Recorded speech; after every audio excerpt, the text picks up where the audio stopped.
இப்போ வந்து நம்ம உடச்ச கடலை சாம்பார் வைக்க போகிறோம். அந்த சாம்பாருக்கு உடச்ச கடலை எவ்வளோன்னு சொல்கிறேன் பாருங்கள். ஒரு 50 கிராம் இருக்கும், ஒரு 4 தக்காளி இருக்கும், ஒரு பெரிய வெங்காயம், இது கூட வந்துட்டு மிளகாய் தூள் ஒரு 2 ஸ்பூனு, மஞ்சத்தூள் 1 ஸ்பூனு. இதை மிக்சியில் போட்டு நல்லா கொஞ்சம் நைஸாக அரைச்சி நம்ம எடுத்துக்கிட்டோம். இப்போ உடச்ச கடலை சாம்பார் வைக்க போகிறோம். சின்ன ஸ்டீல் பாத்திரம் வச்சாச்சு. அது சாம்பார் தாளிக்கிறதுக்கு இப்போ எண்ணெய் ஊற்றுறோம். அது தேவையான எண்ணெய், கடலை எண்ணெய் தான் ஊற்றணும். நல்லா இருக்கும் ஸ்மெல்லு. சோம்பு, சீரகம், சோம்பு, கடுகு, வெந்தயம், இது 3மே போடணும்.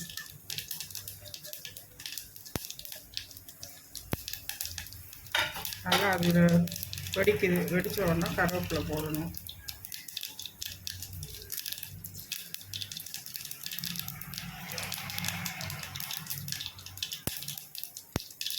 நல்லா வெடிஞ்சிச்சு. இப்போ கருவேப்பிலை போடணும். கருவேப்பிலை போட்டு நல்லா வதக்கி விட்டாச்சு. இப்போது நம்ம அந்த சாம்பாருக்கு, உடச்சக்கடலை சாம்பாருக்கு டிஃபனுக்கு தான் அது நல்லாயிருக்கும். சப்பாத்தி, தோசை, இட்லி, இடியாப்பம் அந்த மாதிரி வச்சு சாப்பிடலாம். நான் வந்து ஒரு 5 பேர் சாப்பிட்ற அளவுக்கு நான் வச்சுருக்கேன். இதில் வந்து உடச்சக்கடலை, தக்காளி, வெங்காயம் இதெல்லாம் போட்டு அரைச்சிருக்கேன். இந்த விழுது இதில் ஊற்றலாம்.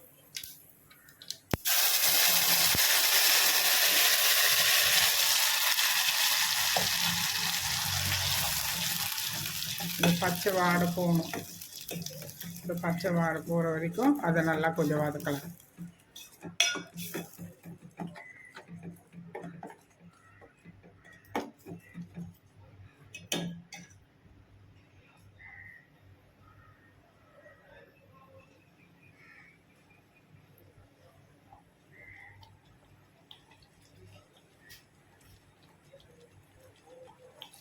நல்லா வதங்கிடுச்சு. அது தேவையான தண்ணி ஊற்றிப்போம்.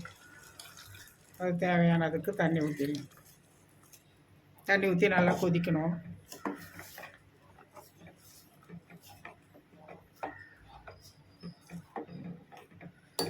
நல்லா கொதிச்சுட்டே இருக்கணும்.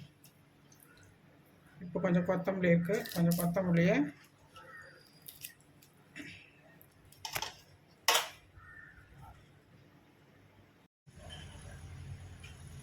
இப்போ நல்லா கொதி வந்துடுச்சு. நல்லா கொதிக்குது. சாம்பார் நல்லா கொதிக்குது. நல்லா பொங்கி வருது பாருங்கள். இப்போ நம்ம என்ன பண்ணணும்னா, இப்போ கொஞ்சம் கொத்தமல்லி,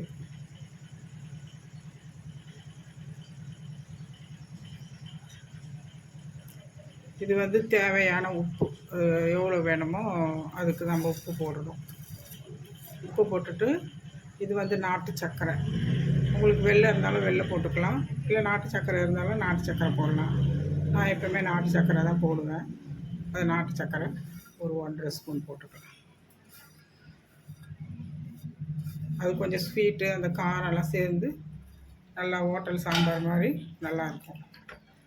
அந்த டிஃபனுக்கு ஹோட்டல் சாம்பார் வைக்கிறாங்க இல்லையா, ப்ளைன் ஹோட்டல் சாம்பார் இருக்குல்ல, அதுக்கு நல்லாயிருக்கும். அந்த மாதிரி இருக்கும், நல்லாயிருக்கும். இப்போ பெருங்காயம் போடுவோம். தேவையோடவோ அந்த ஸ்மெல்லுக்கு ஏற்ற மாதிரி நீங்கள் பெருங்காயம் போட்டுக்கோங்க. இந்த பவுட்ரு வந்து வெறும் தனியாகவும் வெந்தயமும் போட்டு லேசாக பொன்னிறமாக வறுத்து அதை பவுட்ரு பண்ணி வச்சுருக்கேன். அந்த பொடி ஒரு 1½ ஸ்பூன் போடுறேன் பாருங்கள். அந்த சின்ன ஸ்பூனில் 1½ ஸ்பூன் போடுறேன். இது வந்து சாம்பார் பொடி. அது வீட்டிலையே ரெடி பண்ணி வச்சுது சாம்பார் பொடி. அந்த சாம்பார் பொடி அது 2 ஸ்பூன் போடணும். அந்த சாம்பார் பொடியை நான் இன்னொரு வீடியோவில் என்னென்ன போட்டு அரைக்கணும், போட்டால் என்ன நல்லா எப்படி இருக்கும்னு நான் சொல்கிறேன். ஒரு டிஃப்ரெண்ட்டான ஸ்மெல்லு நல்லா இருக்கும். இந்த கல்யாண சாம்பார் மாதிரி இருக்கும். அந்த மாதிரி இருக்கும் அந்த பொடி. அதனால் நான் இன்னொரு வீடியோவில் இந்த பொடி எப்படி பண்ணுறதுன்னு உங்களுக்கு சொல்லிக் கொடுக்குறேன். இப்போ கலக்கி விட்டுட்டு நல்லா கொதி வருது பாருங்கள். ஒரு 5 நிமிஷம் தான். 5 நிமிஷம் கொதிச்சோன்னா ஆஃப் பண்ணிடலாம். பாருங்கள், நான் 50 கிராம் உடச்ச கடலை தான் போட்டேன். 50 கிராம் உடச்ச கடலை, ஒரு 3 தக்காளி, ஒரு வெங்காயம், ஒரு 1½ ஸ்பூனு மிளகாய்த்தூள், மஞ்சள் தூள் போட்டு அதை மிக்சியில் அரைச்சேன். அரைச்சிட்டு அதுக்கப்புறம் அந்த விழுதை போட்டு தாளிப்பு கொடுத்தேன். அது பாருங்கள், கொதிச்சோடனே பாருங்கள் ஒரு கெட்டியாகிடுச்சு பாருங்கள்.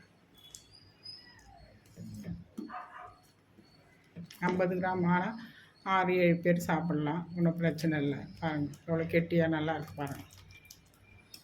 நீங்கள் இது மாதிரி வச்சு பாருங்கள், இந்த சாம்பார் வச்சு பாருங்கள். டிஃபனுக்கு, இட்லிக்கு, தோசைக்கு, சப்பாத்திக்கு, இடியாப்பத்துக்கு நல்லாயிருக்கும். டிஃபனுக்கு தான் இதை யூஸ் பண்ணி சாப்பிட்லாம். சாதத்துக்கு நல்லா இருக்காது, ஒரு மாதிரி இந்த டேஸ்ட்டில் வேறு மாதிரி இருக்கும். டிஃபனுக்கு ஆனால் நான் நல்லா சூப்பராக இருக்கும். இது செஞ்சு பாருங்கள். செஞ்சு பார்த்துட்டு இது எப்படி இருக்குது டேஸ்ட்டுன்னு பாருங்கள். நீங்கள் செய்கிற சாம்பாரோட இது வேறு டிஃப்ரெண்ட்டான சாம்பார். இது டிஃபன் சாம்பார். இது பார்த்துட்டு அது என்ன ஏதுன்னு எனக்கு சொல்லுங்கள். பிடிக்கும் உங்களுக்கு நினைக்கிறேன். இந்த வீடியோ, இந்த சாம்பார் நான் போட்டது பிடிக்கும்னு நினைக்கிறேன். அதனால் எல்லோரும் இந்த சாம்பார் செஞ்சு பாருங்கள். வீட்டில் செஞ்சு பார்த்துட்டு எப்படின்னு எனக்கு கமெண்ட்ஸ் பண்ணுங்கள். அவ்வளோதான், நல்லா பொங்கி வந்தாச்சு. இப்போ சாம்பாரை நான் ஆஃப் பண்ணுறேன். அவ்வளோதாங்க. தேங்க்யூ.